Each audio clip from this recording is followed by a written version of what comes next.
नमस्कार साथियों, स्वागत है आप सभी का आपके अपने channel yes ITI technical classes में। तो चलिए आज का पहला प्रश्न प्रारंभ करते हैं। पहला प्रश्न है आपका, प्रकाश की तीव्रता को मापने के लिए किस अवरोधक का उपयोग किया जाता है? पहला ऑप्शन है VDR, option B NTC, option C PTC, option D LDR। बताइए कौन सा सही उत्तर है, जवाब दीजिए। प्रश्न है, प्रकाश की तीव्रता को मापने के लिए किस अवरोधक का उपयोग किया जाता है? आपके एग्जाम की दृष्टि से बहुत ही इंपॉर्टेंट क्वेश्चन है, जल्दी से उत्तर दीजिए। चलिए यहाँ पे देखिए VDR का मतलब होता है, VDR का फुल फॉर्म होता है वोल्टेज डिपेंडेंट रजिस्टर। ठीक है, तो एक ऐसा रजिस्टर है जो वोल्टेज पे डिपेंड करता है। अगला है विकल्प NTC। NTC का फुल फॉर्म क्या होता है? Negative temperature coefficient. ठीक है, अगला आपका ऑप्शन है PTC। तो PTC का फुल फॉर्म होता है पॉजिटिव टेम्परेचर कोफिशिएंट। आपका नेक्स्ट ऑप्शन है LDR।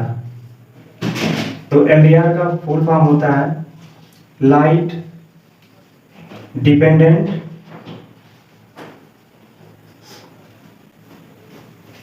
रजिस्टर। ठीक है, तो इसका सही ऑप्शन होगा LDR, light dependent register. Option number D सही है। ठीक है, चलिए अगला प्रश्न देखते हैं। प्रश्न नंबर 2, सिलिकॉन सेमीकंडक्टर डायोड किस कोड को इंगित करता है? पहला ऑप्शन है OA79, ऑप्शन बी है BY127 और सी ऑप्शन है NI4007 और ऑप्शन डी है 2N3055। तो इसका सही उत्तर क्या होगा? जल्दी से कमेंट बॉक्स में कमेंट करिए। तो इसका सही ऑप्शन है, क्वेश्चन नंबर 2 का सही उत्तर है ऑप्शन बी BY126। इसका सही ऑप्शन है BY126, यानी सिलिकॉन सेमीकंडक्टर डायोड को BY126 कोड से इंगित किया जाता है। चलिए अगला प्रश्न देखते हैं। प्रश्न नंबर 3, फुल वेव रेक्टिफायर का इनपुट रिपल फ्रीक्वेंसी क्या है? पहला ऑप्शन है फ्रीक्वेंसी इनपुट बराबर 1/2f। दूसरा ऑप्शन है फ्रीक्वेंसी इनपुट बराबर फ्रीक्वेंसी इनपुट। तीसरा ऑप्शन है फ्रीक्वेंसी इनपुट बराबर 2 into frequency input. Option number 4 है frequency input equal to √2 frequency input. जल्दी से इसका उत्तर दीजिए।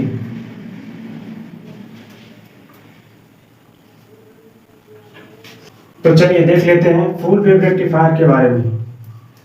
फुल वेव रेक्टिफायर, तो इसमें फुल वेव रेक्टिफायर से बहुत सारे प्रश्न पूछे जाते हैं।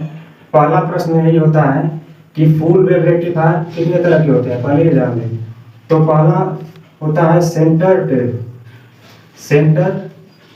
टेप फुल वेव रेक्टिफायर, और दूसरा होता है ब्रिज रेक्टिफायर। ठीक, ब्रिज रेक्टिफायर। अब एग्जाम में पूछेगा कि centre tap full wave rectifier में कितने डायोड होते हैं?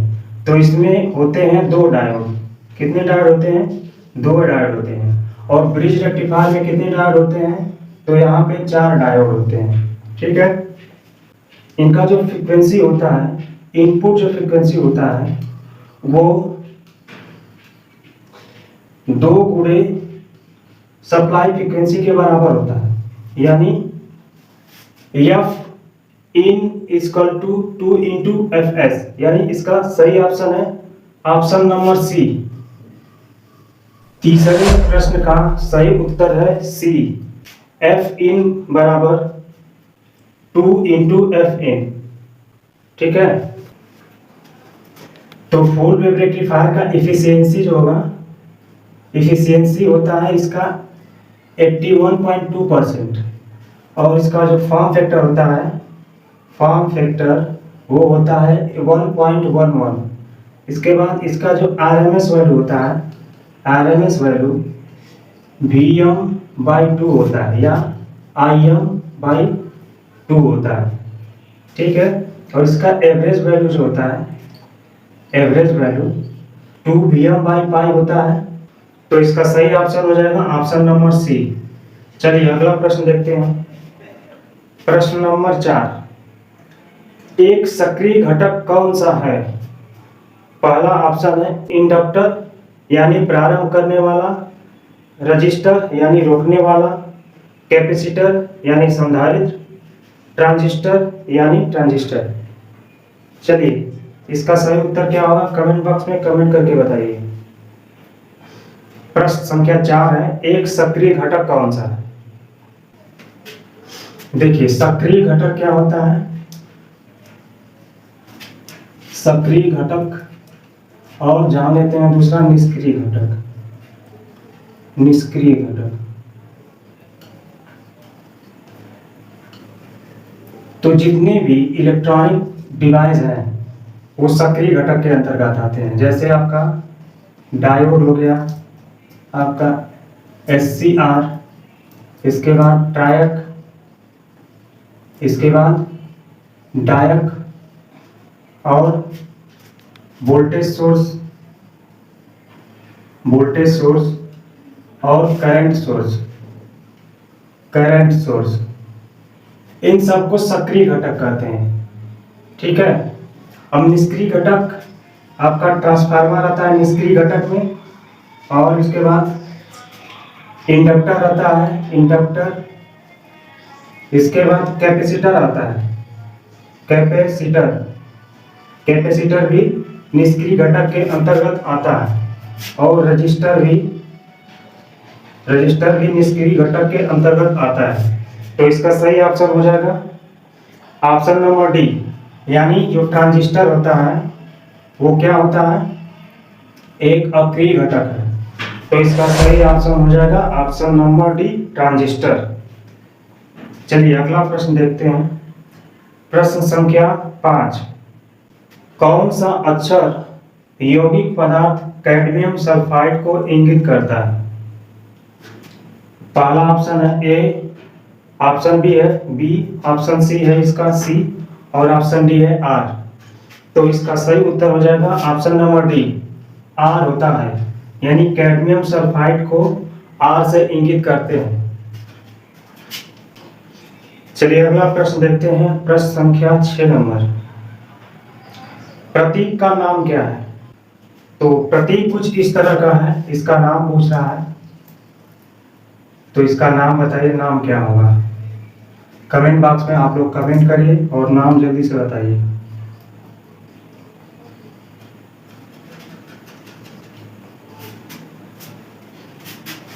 पहला ऑप्शन है 2 input or gate, option B है 2 input and gate, option C 2 input nor gate, option D 2 input and gate. इसका सही उत्तर क्या होगा बताइए।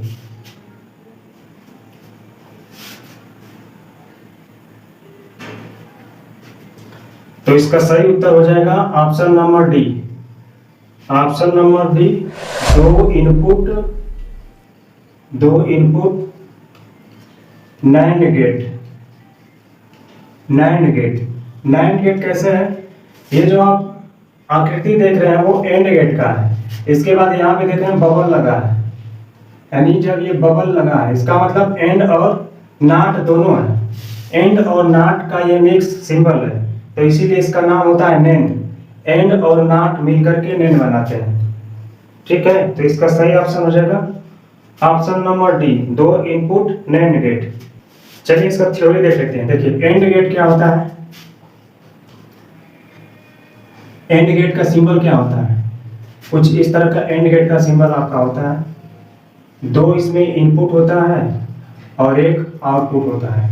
इनपुट ए और बी होता है, आउटपुट वाई बराबर ए बी होता है।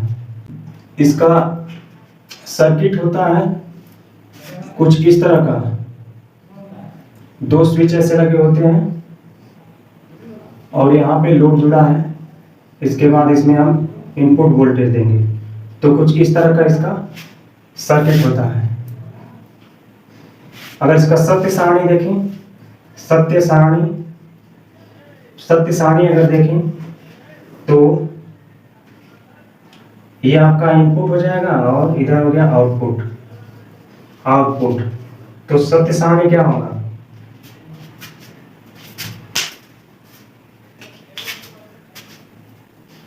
सत्य सारणी क्या होगा, अगर इसको ऑन करते हैं और इसको ऑफ रखते हैं तो आउटपुट हमें नहीं मिलेगा। इसका मतलब अगर ए बी वाई, ए को अगर ऑन कर दें मतलब 1, बी को ऑफ कर दें यानी 0, तो यहाँ पे क्या मिलेगा, ए डॉट बी मतलब 1 गुणे 0 बराबर क्या होगा 0। इसका मतलब आउटपुट आपको क्या मिलेगा, 0 मिलेगा।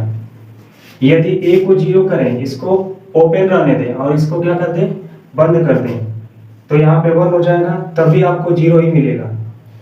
यदि दोनों को 0 कर दें तब भी आपको क्या मिलेगा, तब भी आपको 0 मिलेगा। अगर दोनों को 1 करेंगे तब जाके आपको आउटपुट मिलेगा। ठीक है, तब आपको आउटपुट मिलेगा। तो ये है एंड गेट का सत्य सारणी और ये है सर्किट और एंड गेट का ये सिंबल। तो ये एग्जाम में पूछता है। अब आर गेट का सिंबल देखें तो आर गेट का सिंबल कुछ इस तरह का बनता है, जिसमें दो इनपुट होता है और एक आउटपुट, जिसको y से प्रदर्शित करते हैं। तो y बराबर हो जाएगा a प्लस बी। अब इसका सारणी कैसे बनता है, सारणी कुछ इस तरह का बनता है।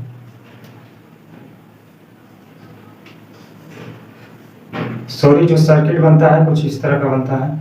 यहाँ पे लोड लगा के रखते हैं और यहाँ देंगे आप इनपुट सप्लाई। ठीक, तो इसका सत्य सारणी कुछ ऐसा आपको मिलेगा, ए बी वाई, ये हो गया इनपुट,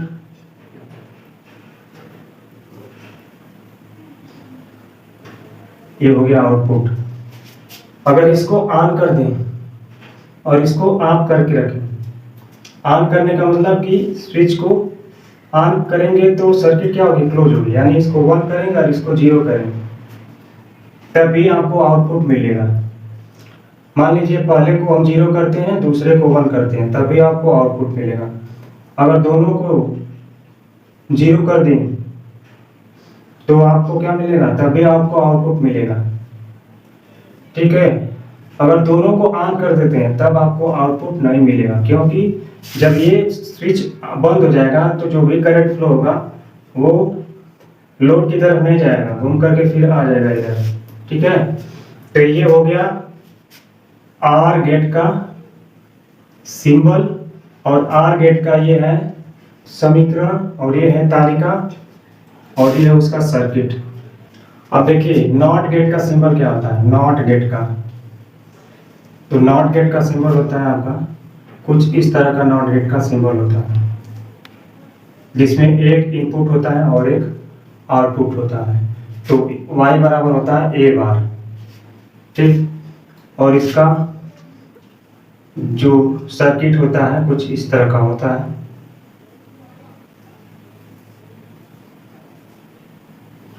यहाँ हम इनपुट सप्लाई देंगे। अगर इसका सत्य तालिका देखें तो यहाँ पे है इनपुट और ये है आउटपुट। अगर स्विच को ऑन कर दें यानी 1 हो जाएगा तो आपको आउटपुट नहीं मिलेगा। जब स्विच ऑन हो जाएगा तो जो करंट है वो लोड की तरफ नहीं जाएगा, फिर घूम करके वापस आ जाएगा, तो यानी ये 0 हो जाएगा। अगर इनपुट 0 देते हैं यानी स्विच को अगर ओपन रखते हैं तो आउटपुट आपको 1 मिलेगा। तो ये है नॉट गेट का सत्य तालिका। चलिए अगले प्रश्न की तरफ बढ़ते हैं। प्रश्न संख्या 7, एक निष्क्रिय घटक कौन सा? विकल्प है डायक, डायोड, ट्रांजिस्टर या संधारित्र। कमेंट बॉक्स में कमेंट करिए और इसका सही उत्तर दीजिए। अभी इससे पहले अक्रिय घटक और सक्रिय घटक के बारे में बताए हैं, देखते हैं कितने लोग इसका सही उत्तर दे पाते हैं। तो निष्क्रिय घटक कौन कौन से होते हैं जल्दी बताइए। निष्क्रिय घटक, तो निष्क्रिय घटक के अंतर्गत क्या आता है? रेजिस्टर आता है, और क्या आता है? कैपेसिटर आता है, कैपेसिटर आता है, और क्या आता है? इंडक्टर आता है, इंडक्टर आता है। इसके बाद ट्रांसफार्मर भी निष्क्रिय घटक के अंतर्गत आता है। ठीक है, तो इसका सही ऑप्शन हो जाएगा ऑप्शन नंबर डी, संधारित्र यानी कैपेसिटर। कैपेसिटर इसका सही उत्तर होगा। कैपेसिटर एक निष्क्रिय घटक है, जबकि डायक, डायोड और ट्रांजिस्टर एक सक्रिय घटक है। चलिए अगला प्रश्न देखते हैं। प्रश्न संख्या 8, डिवाइस सिंबल का नाम क्या है? सिंबल को गौर से देखिए। ऑप्शन है SCR, IGBT, डायक, ट्रायक। तो इसका सही उत्तर क्या होगा? कमेंट बॉक्स में कमेंट करके बताइए।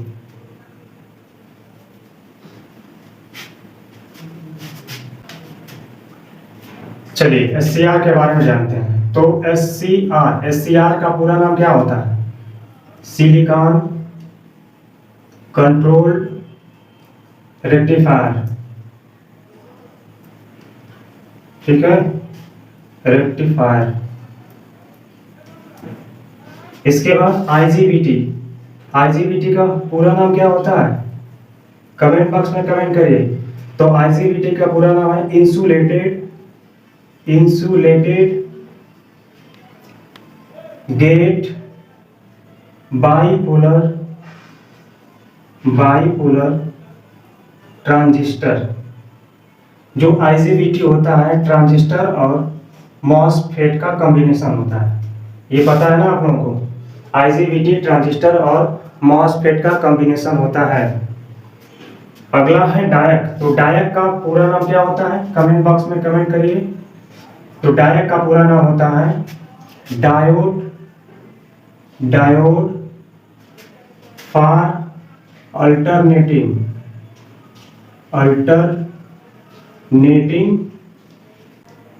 करंट। डायक जो होता है, दो डायोड को अगर विपरीत समांतर में जोड़ देते हैं तो डायक बन जाता है। अगर दो पीएन जंक्शन डायोड को समानांतर क्रम में विपरीत जोड़ देते हैं तो डायक बन जाता है। अगला है ट्रायक।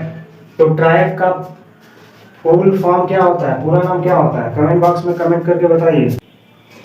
तो ट्रायक का पूरा नाम होता है ट्रायोड अल्टरनेटिंग करंट। एग्जाम की दृष्टि से बहुत ही इंपॉर्टेंट है, क्योंकि आपके एग्जाम में SCR, IGBT, डायक, ट्रायक का पूरा नाम पूछता है, तो इसको आप लोगों को ध्यान में रखना है। तो इसका सही उत्तर हो जाएगा डायक। देखिए डायक के बारे में बता दें आपको। तो डायक जो होता है बाई डायरेक्शनल डिवाइस है। ठीक है, इसमें करंट का जो प्रवाह होता है दोनों दिशा से होता है। और डायक के दो टर्मिनल होते हैं। दो टर्मिनल होते हैं डायक के। इसके बाद डायक 3 लेयर से बनता है। डायक के 3 लेयर होते हैं और 4 लेयर भी होते हैं, ठीक है। 3 या 4 लेयर से मिलके बना होता है। डायक एक सेमीकंडक्टर डिवाइस है। कौन सी डिवाइस है? सेमीकंडक्टर डिवाइस है। इसका उपयोग कहाँ होता है? तो ट्रायोड के ट्रिगरिंग में होता है। ट्रायोड के ट्रिगरिंग में होता है, ट्रिगर करने के लिए। ट्रायोड को ट्रिगर करने के लिए हम डायक का उपयोग करते हैं। चलिए अगला प्रश्न देखिए। 9 नंबर प्रश्न है, हेक्साडेसिमल संख्या प्रणाली में कितने वर्ड होते हैं? पहला ऑप्शन है 6, ऑप्शन बी है 8, सी है 12, डी है 16। इसका सही उत्तर क्या होगा? जल्दी से कमेंट बॉक्स में कमेंट करके बताइए, जल्दी से कमेंट करिए। हेक्साडेसिमल संख्या प्रणाली में कितने वर्ड होते हैं बताइए।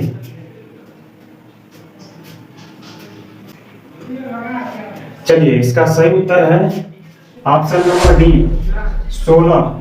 हेक्साडेसिमल संख्या प्रणाली में 16 वर्ड होते हैं। 0, 1, 2, 3, 4, 5, 6, 7, 8, 9। इसके बाद होता है ए, बी, सी, डी, ई और एफ, यानी 0 से 9 तक ये तो डेसिमल संख्या है।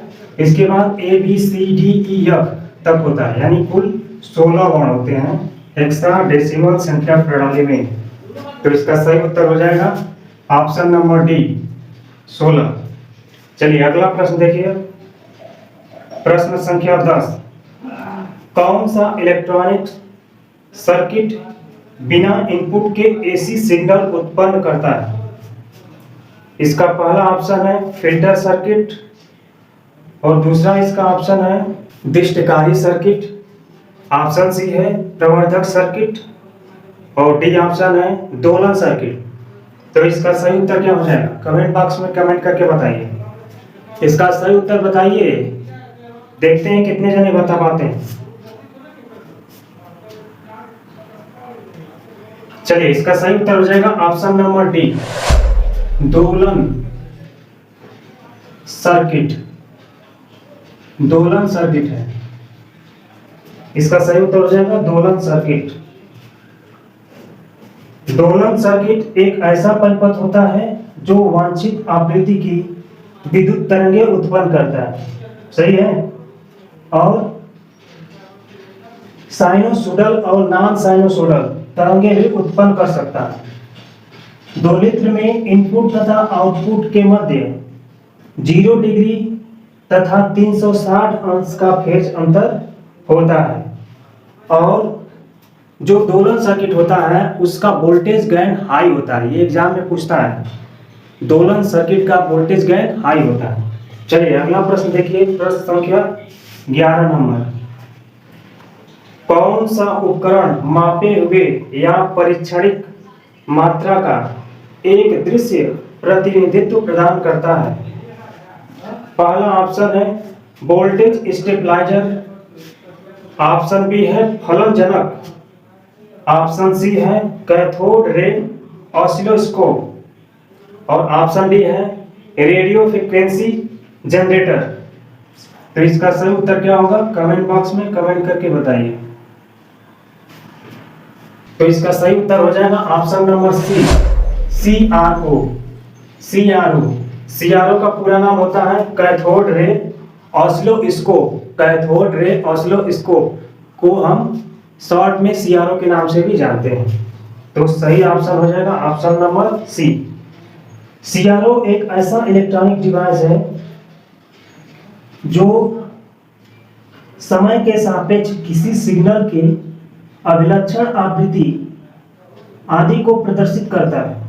CRO का अन्य दूसरा नाम होता है XY प्लॉटर, यानी CRO को XY प्लॉटर के नाम से भी जानते हैं। तो ये आपके एग्जाम के लिए काफी इंपॉर्टेंट है, तो इसको भी आप लोग याद करिए। चलिए अगला प्रश्न देखिए। प्रश्न संख्या 12 नंबर,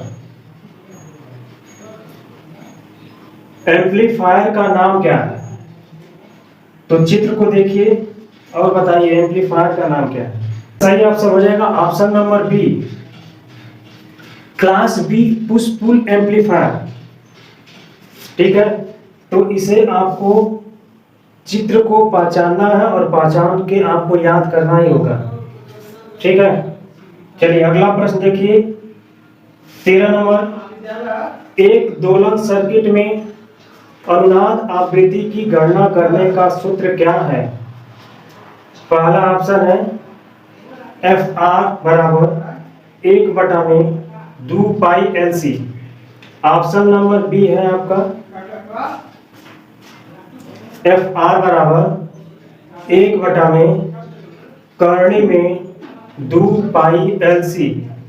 ऑप्शन सी है एफ आर बराबर 1/2 पाई करणी में एल सी।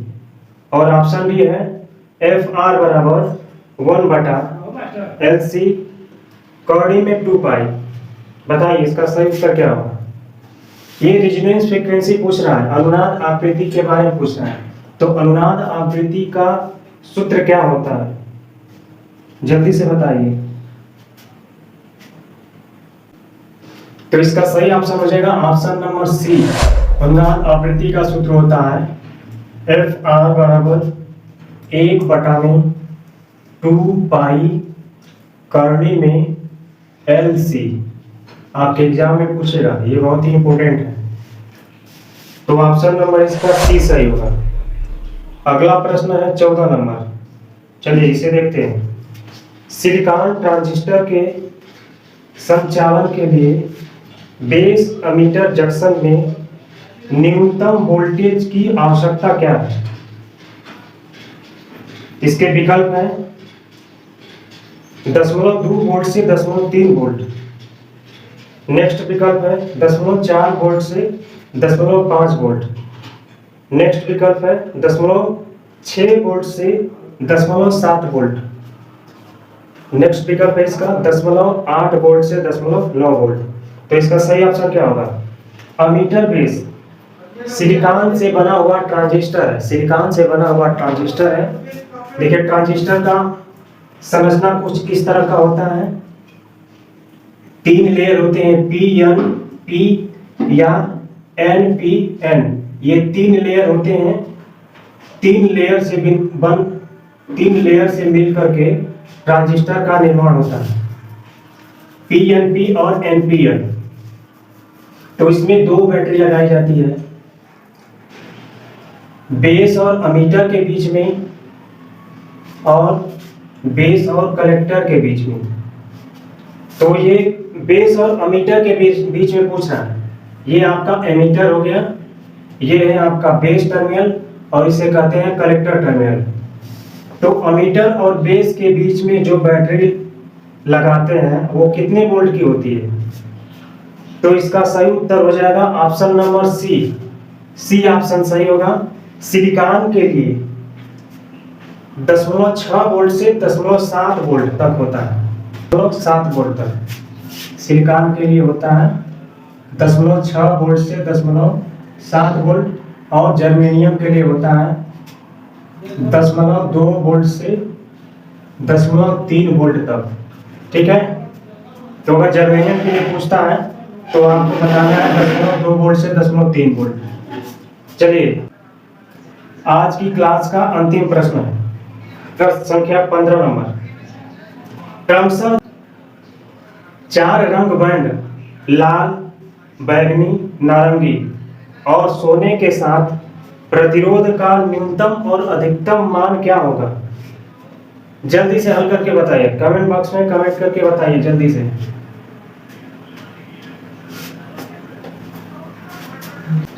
चलिए देखते हैं। तो कलर कोड को याद करने का शॉर्ट फार्मूला होता है BB Roy GB very good white, इसके बाद नो कलर।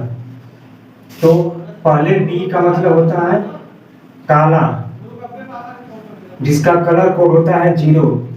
दूसरे बी का मतलब होता है भूरा, जिसका कलर कोड होता है 1। इसके बाद आर का मतलब होता है लाल, कलर कोड होता है इसका 2। ओ का मतलब होता है नारंगी, कलर कोड होता है इसका 3। वाई का मतलब होता है पीला, कलर कोड होता है इसका 4। और जी का मतलब होता है हरा, कलर कोड होता है इसका 5। बी का मतलब होता है नीला, कलर कोड होता है इसका 6। और भी का मतलब होता है बैगनी, बैगनी कलर कोड होता है 7। और जी का मतलब होता है ग्रे, ग्रे कलर कोड होता है इसका 8 होता है। इसके बाद वाइट डालो मतलब सफेद, कलर कोड होता है इसका 9। इसके बाद नो कलर, इसका मतलब कोई कलर नहीं होता है। ठीक है,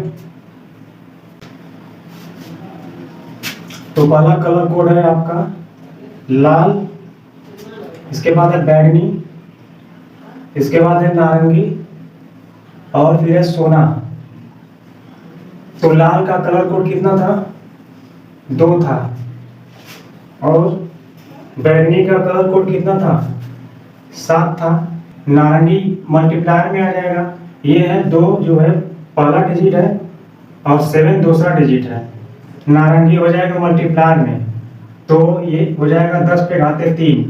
और सोना होगा वो टॉलरेंस में आ जाएगा, तो टॉलरेंस को प्लस माइनस लिखते हैं। सोने का जो टॉलरेंस होता है वो 5% होता है, यानी हमारा जो रेजिस्टेंस है वो आ गया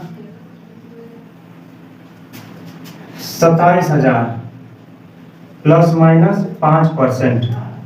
अब इसका हमको न्यूनतम मान निकालना है, तो न्यूनतम मान निकालने के लिए जितना ये मान आया है 2700, इसका 5% हमको पहले निकालना पड़ेगा। तो ये 27,000 का 5% कितना हो जाएगा? 5% यानी 27,000 गुणे 5 बटा में 100 हो जाएगा।